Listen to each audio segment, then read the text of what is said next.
अस्सलाम वालेकुम, हाय व्यूअर्स, कैसे हैं आप सब। उम्मीद करती हूँ खैरियत से होंगे। आज मैं आप लोगों के लिए बहुत ही ज़्यादा इंटरेस्टिंग स्टोरी लेके आई हूँ। तो चलते हैं अपनी स्टोरी की तरफ। एक आदमी कहते हैं कि हमारी जो फैक्ट्री है ना, उसके सामने एक नाश्ता पॉइंट था। तो मैं अक्सर वहाँ पर ना नाश्ता करने के लिए चला जाता था। तो एक दफ़ा मैं नाश्ता करने के लिए गया और मैंने मुशाहिदा किया, जो कि मैं रोज़ ही मुशाहिदा करता था, कि एक आदमी आता है, जैसे नाश्ते वाले पॉइंट पर भीड़ लग जाती है, वो आदमी भीड़ का फ़ायदा उठाता है, नाश्ता करता है और बग़ैर पैसे दिए ही चला जाता है।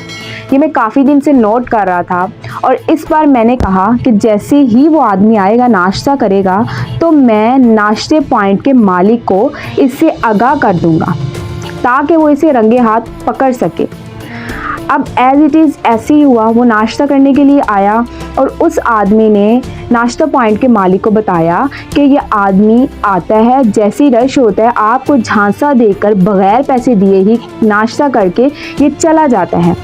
अब नाश्ते पॉइंट का मालिक मुस्कुराया और वो आदमी कहने लगा कि आज हम इसे रंगे हाथों पकड़ेंगे जैसे ही वो आएगा। तो नाश्ते पॉइंट का मालिक मुस्कुराया और बोला कि आप जाएं, नाश्ता करें, बैठे, फिर बात करते हैं हम। वो चला गया और अब वो आदमी आया और उसने ऐसे ही रश का फ़ायदा उठाया, नाश्ता किया और चल दिया। नाश्ते पॉइंट का मालिक उस आदमी के पास आया और कहने लगा कि आपने नहीं, मुझे बहुत से और लोगों ने भी यही बताया है कि ये इसी तरह आता है, नाश्ता करता है, बग़ैर पैसे दिए ही मुझे चला जाता है। अब इसकी वजह यह है कि नाश्ते पॉइंट के मालिक ने इंतहाई हैरानकुन जवाब दिया कि इसकी वजह ये है कि ये वहाँ पर हम रोज़ बैठा रहता है, नाश्ते पॉइंट के बिल्कुल सामने रोज़ बैठा रहता है और अल्लाह से यही दुआ करता है कि या अल्लाह यहाँ पर रश हो जाए ताकि मैं जो है वो पेट भरकर खाना खा सकूँ, यानी नाश्ता कर सकूँ। और मुझे यही लगता है कि इसी दुआ की वजह से मेरी दुकान पर जो है वो रश होता है।